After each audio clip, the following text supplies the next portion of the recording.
Hani et de tavuk da 4-5 dolar gibi düşünebilirsiniz. Böyle bir şey oldu. Ev fiyatları düştü. Kiralık ev fiyatları. Kocaman pirinç mi o? Aynen abi 3.20. Şuna bakar mısın? Ne? Abi? Devletin kendi bazı kontrollü fiyatları var. Aa bak böyleymiş. Devlet kontrolünde. Evet, kontrol çünkü 50 burası komple 55. Ay anasını ya. Komple. Sadece tek artan bir şey var Panama'da abi. Artan tek şey benzin oldu. Muzlar var mesela 99. Yani 1 dolar bile değil. Abi kafayı yersiniz. Şuna bak. Yengecinden 3 dolar şu ya. Smirnoff 8 dolar Evet arkadaşlar. abi. Panama'nın yerli ve milli birası. 12 tane bira 7.49. Su daha pahalı. Size markanın nereden geldiğini söyleyeceğim. Made in Turkey ama New York'tan buraya geliyor.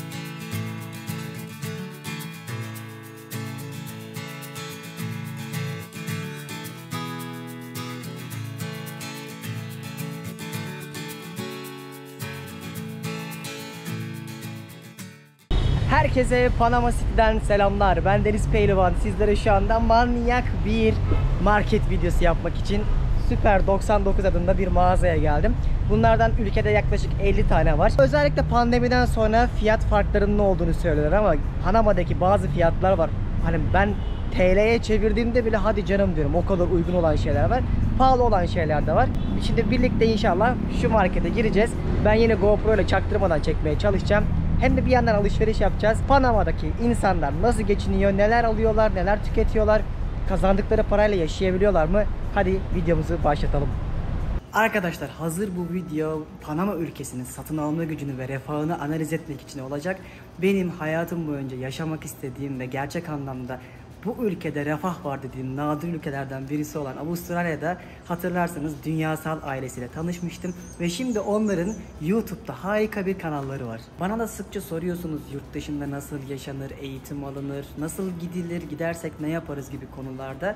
Ben de çok fazla mesaj alıyorum ve bu konuda YouTube'da bulabileceğiniz en güzel, en kapsamlı içerikleri Buğra ve Burak Dünyasal kanalında çok detaylı bir şekilde anlatıyorlar. Zaten kendilerinin de kanallarının linkini açıklama kısmına bırakacağım.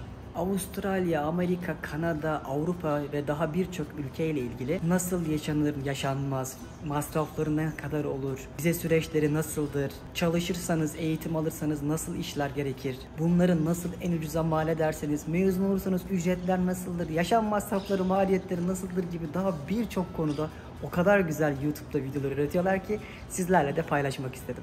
Hazine değerinde bilgiler ve içerikler üretiyorlar. Ben kendilerini bayağı desteklemek istemiştim Avustralya'da ve teşvik de etmeye çalışmıştım. Abi siz kesinlikle YouTube kanalı açmalısınız ve insanlara rehber olmalısınız demiştim. Ve açtılar. Zaten kendilerinin bu muhteşem YouTube kanalını açıklama kısmına linkini bırakacağım. Oradan Dünyasal kanalına gidip birçok ülke hakkında gerçekten arkadaşlar çok değerli bilgilere ulaşabilirsiniz.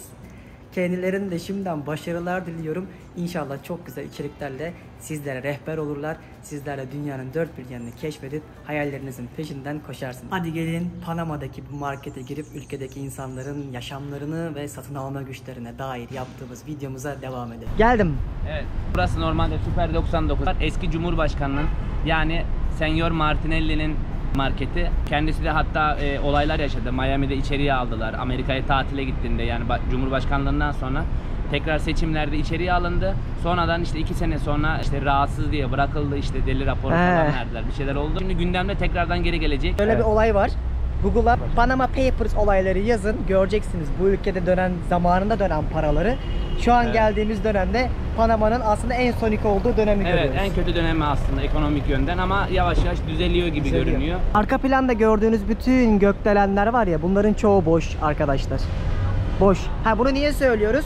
Ülkenin ekonomisini anlamadan market videosu yapılmaz. Bu binalar da zamanında özellikle sorgulanmadan gelen paralar sayesinde yapılan yerler. İşte zamanında adamın partisi, mesela çok paranız var, geliyorsunuz getiriyorsunuz burayı, eskiden hiç sormuyorlarmış kaynağını ama şimdi sorguluyorlar.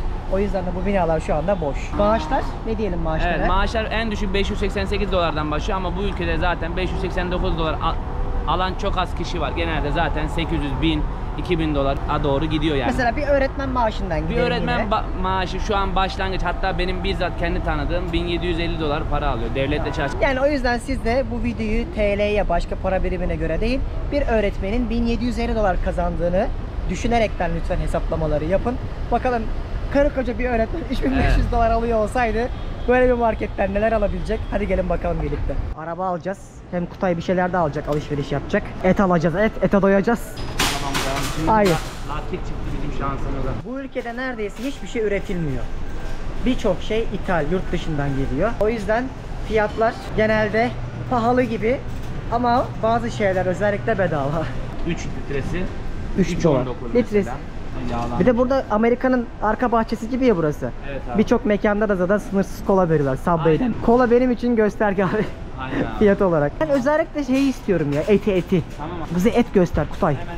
Bir ülkedeki en önemli şey et ve burada et fiyatları çok uygun. Birazdan göreceksiniz. No, et aramıyoruz. Sana size şey göstermek istiyorum. Hayır gösterme. Zeytinyağı çok pahalı. Türk markası. Hayır, aramızdaki Türkiye'de ne kadar olduğunu bilmiyorum ama Çok pahalı. 50 miligram 2.15 demiş. Mesela şöyle 500 miligram 3.95'e düşmüş. Doları yani 2 litresi 8 dolar falan. Bu şekilde 1 litresi 7.29 abi. 32 dolar. Bunlar zeytinyağı tüketmiyor ki.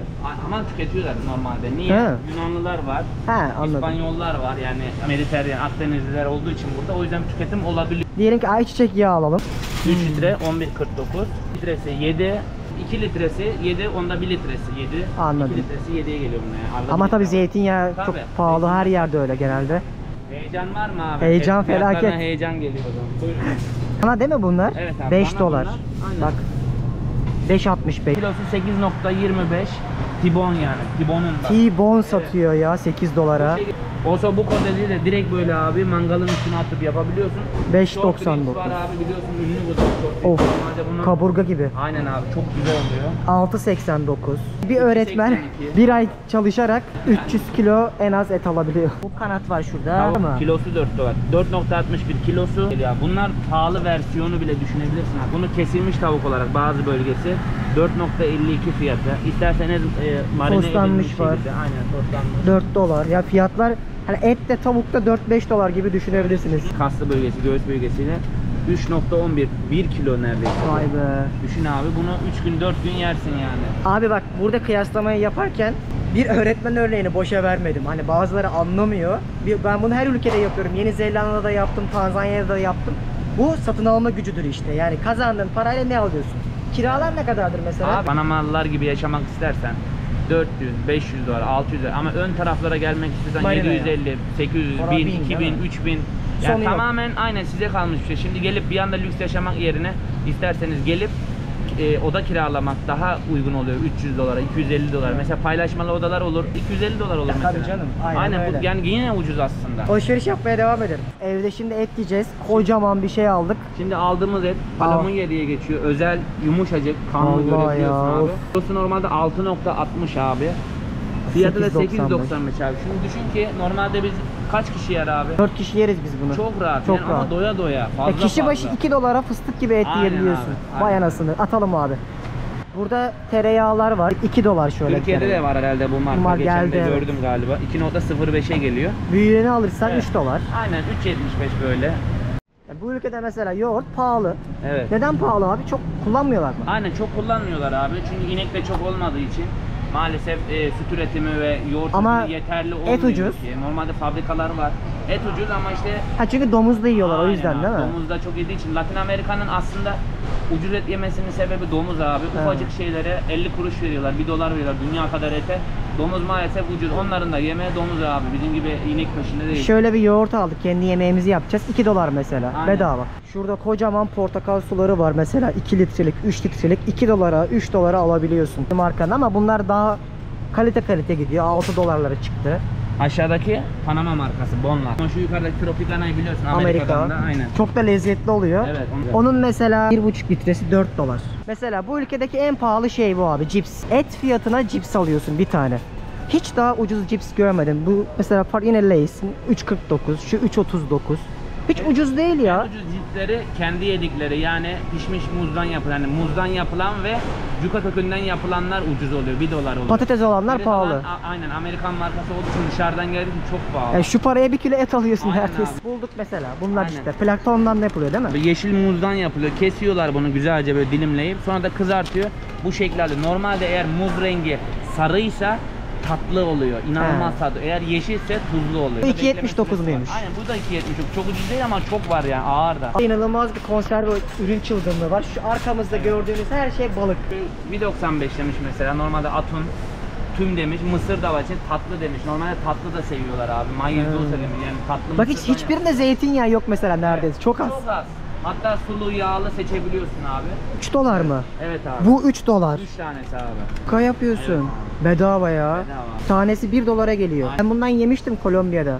Çok iyi. Abi düşünün bir öğretmen 1700 tane yaklaşık bizde Dardanelton düşün mesela alabiliyor. Bu ülkede aç kalan hiç kimse ben daha görmedim. Düşük normalde küçük bir restoranta bile gitsen fonda diyorlar. Büfe Yani işte, küçük- değil mi? Aynen, büfeler abi.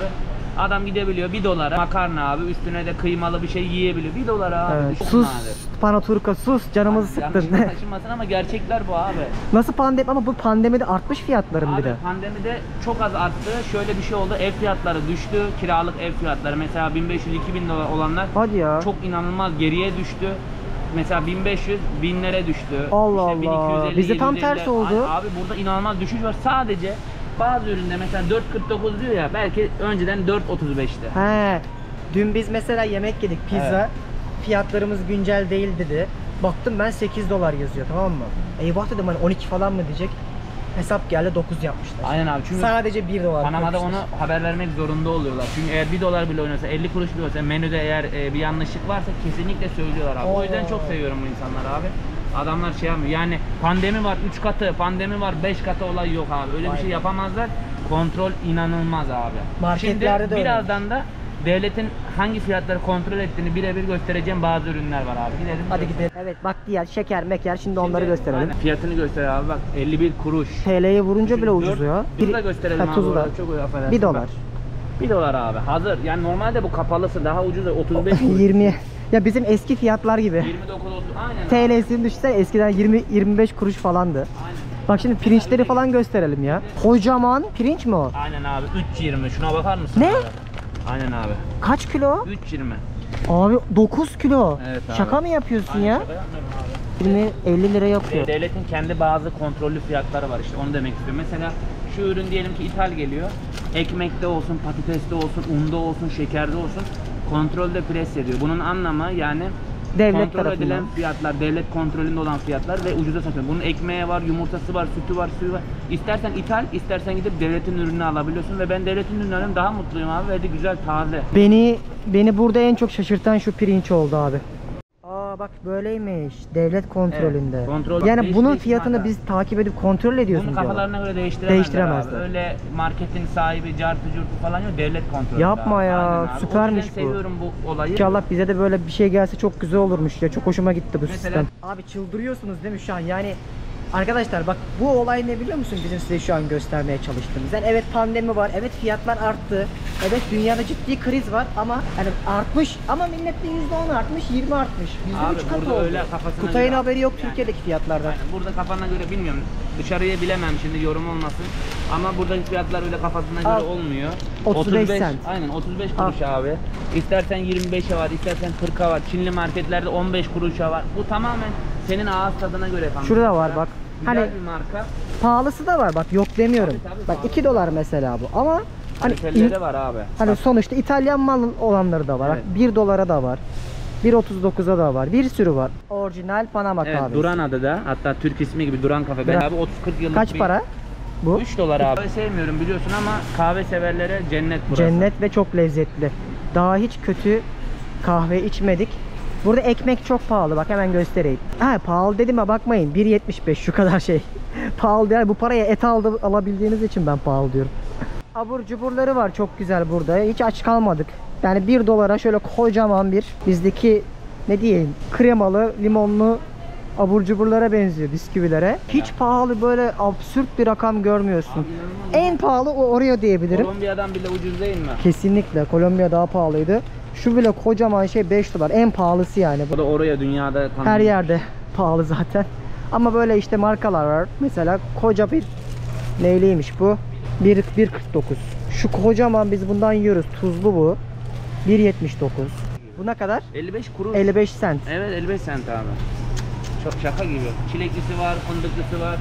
düşün ki 50 burası komple 55. Ay anasını Bak, ya. komple. Böyle. Yani bir öğretmen. 3000 öğretmen tane. değiştirelim abi. Öğretmen değiştirelim. Doktor. Aynen doktor. Doktorlar abi daha fazla. Doktorun en aşağı maaşı 2500-3000 dolar artı işte yaptığı işe göre değişiyor tabii. Öyle mi? Tabii. Doktor özel bir kutsal bir meslek. Araba fiyatlarını da çekmiştim hatırlarsınız. BMW X5'ler 7000 dolar falandı bu ülkede. Şuradaki karttan izlersiniz. Gezmeye devam, bakalım daha bir sürü ürün göstereceğiz. Daha meyve, sebze, başka abur cuburlara geçelim. Süt müt falan gösterelim. Bakalım kaç para, kendimiz de bir şey alıyoruz. Kaç para ödeyeceğiz onu da en son göstereceğim. Geldik. Normalde abi sular şöyle 30 kuruşa var, 25 kuruşa var, 45 kuruşa var. Ve normal böyle bir büyüğü yani 1 dolar 75 cent, bira daha ucuz. Bira daha ucuz, Aynen, evet. bu ülkede 6 bira 3-3,5 dolara gelirken 6 su abi 4-5 5 dolara dolara geliyor. geliyor. Düşün yani. Ve Arada çeşme büyük suyu fark var. içiliyor ama. Aynen. İkinci Amerika'nın en iyi suyu abi. Sular da gayet fiyatları uygun yani. Hatta test edelim. Al abi. Bak, Panama bu. Çok güzel suları. Çok lezzetli. Ben Afrika'da gitmiştim, marketleri gezmiştim. Evet. O insanlar hiçbir şey alamıyordu. Ne adaletsiz dünya. Yani Abi çok öyle, aşırı maalesef. zengin olman lazım. Üzücü bir olay. Ama burada bir şey dikkatini çekti mi? O kadar dünyayı gezdin abi. 91. ülkedesin. Burada fakiri de bir şey alabiliyor, zengin de Evet. bir şey alabiliyor. O yüzden seviyorum bu ülkeyi Evet, onu abi. ben Yani arada hissettim de. bir uçurum yok abi. Evet. Darısı her ülkeye. Sütsüz olmaz pek tabii ki. 1 dolar sütler. 1,5 dolar. O arada gidip geliyor fiyatlar. Değişiyor. Eskiden de mi böyleydi mesela pandemiden? Her zaman abi. Yapma ya. Önceden de öyleydi. Arada çok büyük bir uçurumlar, hatta pahalı olduğu dönem bile vardı. Şu an kaç para Pandemi biliyor musun? öncesi. Şimdi daha da ucuz da diyorsun. Türkiye'de en son ben gelirken 10-15 liraydı. Son fiyatları bilmiyorum. Hatta şu çektiğimiz ürünlerin fiyatlarını Türkiye'deki arkadaşlar ya da yurt dışında yaşayanlar siz de yazar mısınız benzerlerine? Hatta ben de yorumları okumak istiyorum, görmek istiyorum, öğrenmek istiyorum. Siz de paylaşırsanız çok sevinirim. Şöyle bir olay oldu abi. Pandemi öncesinde bazı şeyler bir tık daha pahalıydı. Pandemi sonrası alım gücü, yani insanların parası azaldığı için fiyatlar daha da düştü Allah abi. Allah. Enteresan bir olay oldu. O yüzden abi Panama beni her zaman şaşırttı ve mutlu ediyor abi. Ben seviyorum o yüzden Çok Panama'yı. enteresan değil mi arkadaşlar ya? Her şey düştü. Sadece tek artan bir şey var Panama'da abi. Artan tek şey benzin oldu. O, O da, da dünyada oldu abi. Ama o da zaten hani 90 kuruşsa 1 oldu. 1 ise 1,17 oldu. 17 kuruş 20 kuruş arttı. O da gayet normal diye Evet. düşünüyorum. Hani %10, %15 gibi bir rakamlar arttı yani. Sizin ülkenizdeki fiyatları da çektiğimiz ürünlerde yazın bakalım arkadaşlar. Keşfetmeye devam. Ve araba bir tankı önceden 15 dolara doldururken şimdi 18-20 dolara dolduruyorsun. Çok artmış yani. bir şey diyemiyorum abi. Burada dondurulmuş gıdaları da seviyorlar Amerika'dakiler gibi. Mesela böyle bir pizzayı 4 dolara da var, 2 dolara da var, 7 dolara da var. Alıyorsun bunu, mikrodalgaya atıyorsun. Hemen 5 dakikada pişirebilirsin. Evet, geldik zurnanın zırt dediği yere. Bu kabak abi kilosu 0,77'ymiş kabağın kilosu. Kabağın mesela. Gel şöyle bir patlıcanlara bakalım. Şöyle bir patlıcan ne kadarmış? 3.15. 1,32. Ama normalde dışarıdan pazardan alırsan 4 tanesi 1 dolar mesela. Evet. Onu ayarlayabilirsin. Burada pahalı mı? Evet. Hıyar 2.95. Maydanoza benzer. Maydanoz aynı tat, aynı görüntü, tat değişik abi. Ha. Evet, cilantro diyor abi. 1 dolar ha? Aynen abi. Bizde de eskiden böyle şeyler 1 liraydı, şimdi 5 lira oldu. Abi şöyle marulu göstereyim. Türkiye'de Oha. marul hele çok pahalanmış. Burada Bu da çok Romana pahalı. Türkiye'de nasıl geçiyor kırmızı marul abi? Kıvırcık mı? Aynen abi, işte düşün 42 kuruş abi. Ama kilosu da 4 dolarmış. Ama Evet. bunları yemiyorlar ya. Abi bunun tümü dışarıda pazarda 1 dolar 75 cent. Hadi ya. Evet abi. Türkiye'de çok pahalı yeşillik falan şu an gördüğüm kadarıyla. Bu biberlerde mesela bu görünce hep direkt dolma aklıma geliyor. Evet. 2 dolar. Kilosu aynen 86'da böyleymiş. Şu Bedava TL'ye abi. vursam bile bedava. Çünkü geçen birkaç fiyat gördüm, felaketti. Ben bunlardan alıyorum mesela 4 tane 5 tane küçüklerinden dolma yapıyorum. Vallahi. Aynen böyle yani 10 tane yakın alıyorum, dolma yapıyorum, çok güzel oluyor. Mesela sarısı var, yeşili var, kırmızı, bir de böyle turuncu renkler var abi, enteresan, çok güzel de. Papayalar. Bu çok tatlı bir meyve. Tropik bir meyve. 75 cent kilo. Ne ya? Manzano dediği elmayla bildiğin muzun karışımında olan bir şey. Şu muzun üstüne yok abi bak, şu görmüş Bu olduğun. pahalı ama değil mi? 1,19 pahalı değil aslında. Evet, pahalısı 1 dolar. Tabii pahalısı bile aynen. Neden dedim? Bir çikita muzlar var mesela 99. Yani 1 dolar bile değil. 99 cent. Domatessiz olmaz. Domates de 2.70'miş. Her yerde domates görüyorsunuz. O konuda hiçbir sıkıntı yok. Domatesi seviyorlar. Tropikal cennet ya. Portakal 3 dolar. Şu elmalar 2 dolar. burası normalde pahalı Evet, aslında. Biz değil mi? kaliteli bir marketteyiz, güzel bir muhitteyiz çünkü muhtevilerin olduğu bölgedeyiz.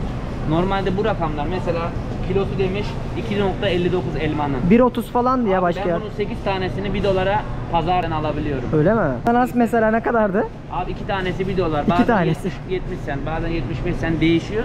Günlük Abi aynen. paketliyorlar. Aynen taze abi. Karpuzu oluyor. 3 dolar. İşte ananası ne yapıyor mesela adam yoğurtla yiyor bunu. Üstüne de yulaf ezmesi atıyor abi. Öyle yemeği oluyor. Mesela. Böyle Veya yiyorlar kabak ha? yapıyor. Aynen. Aa. Böyle şeyleri var. Bu ülkede en pahalı şey üzüm.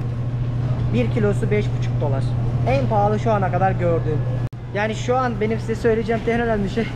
Yani 1 kilo ette verdiğiniz parayla 1 kilo üzüm alabiliyorsunuz. Burada pahalı ama dediğim gibi 2 tane ananas da 1 dolar. Yani fiyatlar kesinlikle bence eğer burada bir işiniz varsa gayet iyi. Abi kafayı yersiniz. Şuna bak, karışık içinde karidesinden, midyesinden, yengecinden 3 dolar şu ya. 3 dolar. Şu karides 4 dolar, 4.95. Hadi 5 olsun ya. Şurada daha büyükleri var. Onlar ne kadarmış? Bunlar 10 dolar. Bak, 2 şunu kişi yersin ya. Aynen çok rahat yersin. Yani fiyatlar bizi bizden alıyor. Bunlar ithal abi. Nereden gelmiş? Importado de USA. Amerika'dan gelmiş. 18 dolar mesela. Ana mahiyetimiz Aynen. kocaman aldık 8 dolara gördünüz. Şöyle kuzu var yanında hemen helal. Normalde 1.660 demiş. 30 dolara bu şekilde fırınlayıp abi yiyebilirsin. Helal olduğu zaman tabii ki fiyat Pahalı artıyor. oldu. Yumurtalar 12'lisi 2 dolar civarında. Yani 6 tanesi 1 dolara falan geliyor. Yumurta fiyatları da çok iyi. 6 tane yumurta 1 dolar ne demek ya? Kafayı yiyeceğim. Hadi 1.27'ymiş yanlış söyle. Bu çok en çok Panama'da giden filete balık. Yani direkt Yedik abi yalnız kızartabiliyorsun. Aynen. Tadı da Evet, biliyorsun çok çok güzel. güzel abi. Manyak 1 lezzet. kilo şu an görmüş olduğunuz 3.53 demiş. Bizde dün gördüm 1 kilo çupra 70 lira falan olmuş. 1 kilo. Çıldırma seansımız devam ediyor.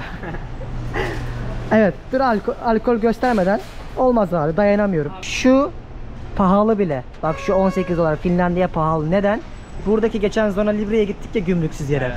Orada bunun yarı fiyatını alıyorsun. Dolarda, aynen. Ama ona rağmen şimdi size belli başlı şeyler göstereceğim. Olarak Absolute göstereyim. vodka. Aynen abi. Bak fiyatı 12. 12 dolar. Smirnoff 8 dolar Evet arkadaşlar. abi. Bu ülkede ne pahalı ya? Abi bu ülkede pahalı olan bir tek benim diyormuşum Ne? ama bilmiyorum abi. Pahalı olarak ev fiyatları normalde biraz pahalıydı. O fiyatlar da düşmeye başladı. Mesela 275 bin abi. Evler şimdi 225'e düştü abi. Eğer sen 275 bini aldıysan evi yıllar önce şimdi ev 225'e düştü. He. Çok enteresan olaylar oluyor abi. Akşam mesela keyif yapacaksın.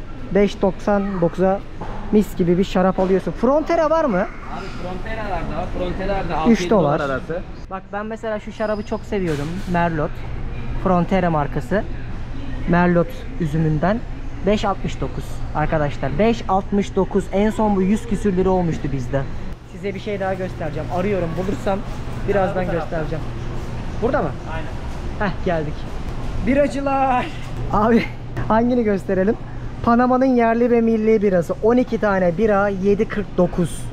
Su daha pahalı. Aynen abi. Su 12 dolara falan geliyor. Bu olay abi ben bildim bileli 10 küsür senedir aynen. Aynı, hiç değişmiyor değil mi? Çok az 50 kuruş oynadı belki arada. Hani 50 kuruş. Şurada Heineken var, ithal. Tanesi 99 cent. Biraz daha küçükleri tanesi 75 cent.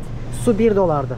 Ondan sonra burada başka bu bölgenin markalarından. Smirnoff'lar var kutuda ileride hemen abi onu da göstereyim. Ondan sonra mojitolar var kutunun içinde. Burada mesela kültürlerinden dolayı şu şekilde böyle yapıyorlar. Mesela mojito işte Küba naneli Libre. demiş abi. Tanesi 1 dolar. Ama hazırsın. He. Yani karışımı yapmana gerek yok. Direkt alıp içiyorsun ve tadı da güzel abi. Bu marka her yerde var. Huggies. 27 dolar mesela. 116 tane mi var? Evet Kaç abi, tane var? 116 tane var. Büyük. İnsan sinir oluyor yani bu kadar pandemiden sonra fiyatlar hala aynı diyor yani duyuyorsunuz adamla. Bu ürünlerin hepsi bizde de var. İnsan şaşırıyor, üzülüyor abi başka hiçbir şey değil. Al mesela göstereyim bak size. Ne var abi, ne buldun? Abi marka olarak göstermeyelim hani yanlış anlaşılmasın. Bu Panama'da en çok tutulan neredeyse sıvı sabun en uygunu. Fiyatına bak abi gel. Fiyatı 1.85 ve şimdi size markanın nereden geldiğini söyleyeceğim. Made in Turkey ama Aa. New York'tan buraya geliyor. Brand Aa. abi New York bunu alıyor abi, işliyor, paketliyor, Panama'ya gönderiyor. Niye? Amerika'nın ağ gücü olduğu için bütün Latin Amerika'ya bu marka gidiyor abi. Vay Yani anasını. neredeyse bütün Latin Amerika'da bunu görebiliyorum. Ayrıca bizim yeni markalar da gelmeye başladı. En azından Türk markalar Dalan abi. Sabunları 1.80. falan var. Aynen. Buraya en azından bizim markalar geliyor ve tutuluyor abi. Vay be. Sevilen bir marka, uygun fiyatlı. Gelin. Diş macununda 3 dolar. Colgate'in normal fiyatı 2.25. Mesela benim kullandığım, sevdiğim Hindistan cevizi, yani 4 bu dolar. tropikal bölgeye özel. Hindistan cevizi ve zencefilli 4.49. Ve şunu da çok seviyorum, 3.51. Yani aslında 2'den başlıyor abi. 4 dolara kadar gidiyor. Türkiye'den de geliyor serbest bölgeye. Onlar da 1 dolara geliyor. Ha, bak diş fırçaları 3 dolar böyle. Lafını böldüm. Evet. Kaç tane var içinde abi? İkilisi Colgate. 3 dolarmış. Al abi şampuan her yerde işte Head and Shoulder mesela gösterelim. İkilisi 12 dolar. Pantene oha 3 dolara düşmüş şunlar. Ama bunlar başka tabi. 8 dolara var. Sanki şeyler bir tık pahalı. Schwarzkopf aynen. Serbest Bence bölge. bunlar dünyanın her yerinde pahalandı şu Evet. hızlı tüketim ürünleri. Mesela hiç görmediğim bir marka daha önce. Bu 3.90'mış. Bayağı da büyük. Avokadolu, aloe veralı, yani tropikal bölgelere özel yapıyorlar abi. Bir de deterjanla şey göstereceğim. Tuvalet kağıdı. Evet, çocuk bezleri de burada abi. Hemen şöyle gösterebiliriz. Hani daha demin yüksek markalı gösterdik. 13 dolara var. Orta boy 5 dolar, 5.99, 6. Yani çocuk 13. bezleri de pahalı olabilir belki. Bilmiyorum dışarıda fiyatları ama 10. Şu Huggies'lerin işte az önce işte 17'ye de var. Yani bir sürü marka var. Biz çok anlamadığımızdan göstermek için yorumlara çekiyoruz. bırakabilirsiniz. Annelere de sesleniyoruz buradan. Fiyatlar uygun mu değil mi? Biz de öğrenmiş oluruz. Ben bilmiyorum mesela çocuk bezleri. Ben de bilmiyorum. Hiç fiyatlarını. fikrim yok. Evet. Hadi gel bakalım şeye. Tuvalet kağıdını çekeceğim gel. Geldik. İşte benim için en önemli kıstaslardan biri. 4 dolarmış şu kocaman. En çok tutulan marka Escat abi Panama'da. Skat mı? 4 dolara adam alıyor bunu. Escat diyorlar çünkü İspanyolca Escat. He. Aynen abi. Demi öncesi 2000 dolarken bir konteyner şimdi 8000 dolar civarında diyorlar. İnanılmaz bir yükselme var ülkeler arasında ve Çin'den hatta 15.000 dolar falan diyorlar Yapma abi. ya. O yüzden ürünler biraz durmaya başladı. Türk ürünleri azalmaya başladı ve görmemeye başladım. Sebebi de işte konteyner fiyatlarının da artması bu arada. Vay be. Deterjan gösterelim. Mesela Ariel var şurada. 5 dolar. Aa 3'e düşmüş şunlar. Kocaman büyük olanları var. 3.7 kilo olan 11 dolar. Panama bölgesinde büyük almanız. Yani Evet. 5.49 mesela büyüğü. He anladım. Adam mesela şöyle veriyor abi 3 dolar. Hindistan cevizi mesela. Heh. Hep tropikal şeyler var abi işte böyle aloe vera. Avokadolu. Aynen, Kıyafetleriniz avokadolu koksun. Aynen abi. Gördüğünüz gibi 5.20. Şuna bakar mısın abi? 10 kilo. O kaç ay yeter mesela? Yeter 5 abi. dolar. Alışverişimizi yaptık. Et aldık, tereyağı aldık, yoğurt aldık. Suyumuz var. Bakalım kaç para ödeyeceğiz.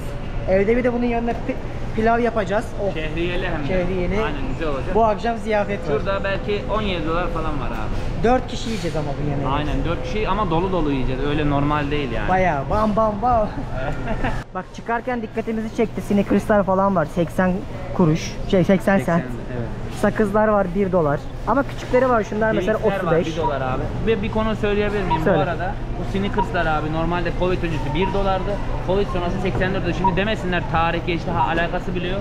Tarih kontrolü yapılıyor buralar. Alışverişimizi yaptık. Çıkalım abi gel. 14 dolar tuttu. 1,5 kilo et neredeyse. Tereyağı, Şöyle tereyağımız, yoğurtlarımız, 2 tane yoğurt. Bunyol aldık. Bunyol mu diyorlar? Evet, tavuk Türkçeden? bunyol. Aynen abi. Suyumuz var, tereyağı var abi. Bu kadar. Yani 4 kişi birazdan buna saldıracağız. Şimdi eve gidiyoruz. Bunu pişireceğiz. Hem de Kutay'la beraber yemek yapacağız. Bundan sonraki bölümde de sizi çok güzel bir Karayiplerin ortasında adaya götüreceğiz. Bildirimleri açarsanız izlersiniz zaten. Şimdi Uber'e binip eve gidelim. Abi şuralara bakın. Gökdelenler şehri. Paytai'ye geldik. Yürüye yürüye Kutay'ımla şimdi evimize girip yemeğimizi yapacağız. Burada genelde kimler yaşıyor? Abi burada Museviler yaşar ve Musevilere kiraya verirler. İleriyle çark dönüyor ve 10 numara sistemleri var abi. Her yerde ticaret yaparlar. Umarım bizim için de aynısı olur bir gün ileride inşallah. Komite böyle güzel Ben olur dünyanın abi. neresine gitsem denk geliyorum. Çok fazla birbirlerini koruyup kolluyorlar. Evet, çok az var ama yönetiyorlar abi işte. Tamam, burayı da yönetiyorlarmış. Maskemizi takalım abi. Şimdi geldik. Orayı mı abi?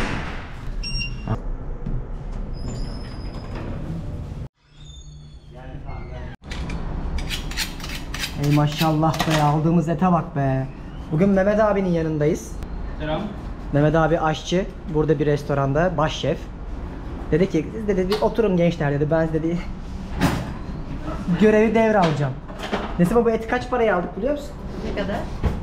1 kilo 600 gram 8 dolar abi. Şoka yapıyorsun.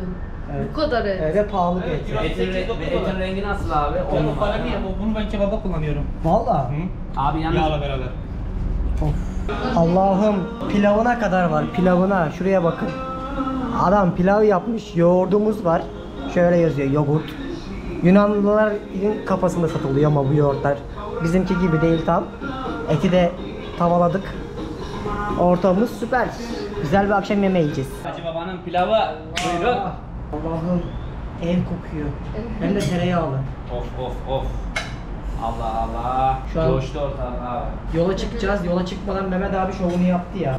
Bu yoğurt cıvık gibi biraz sulu gibi oluyor. Ah. Greek yoğurt bak. Evet abi. Panama yoğurdu. Öyle mi? Evet. Yani Greek markayı almadık. Greek marka 4 dolar daha pahalıydı. Darman duman ettik. Arkadaşlar et tanıyorum. Alsın istersen. Bu bak güzel. Evet, şahane. Vallahi arkadaşlar çok güzel bir yemek yedik. İnanılmaz keyifliydi. Size bugünkü hikayeyi 3 aşağı 5 yukarı aktarmaya çalıştım. Panama'da yaşam bu şekilde. İnsanlar kazandıkları paralarla neler alıyorlar gördünüz. Umarım videoyu beğenmişsinizdir. Biz yavaş yavaş çantaları hazırladık. Biraz sonra muhteşem bir adaya yolculuk başlayacak. Onun da videosunu ayrıca yapacağım. Kanala abone olup bildirimleri açarsanız izlersiniz. Artık Panama City'den ayrılıyoruz. Costa Rica sınırına doğru ilerleyeceğiz. Bir sonraki vlogda görüşmek üzere. Bay bay.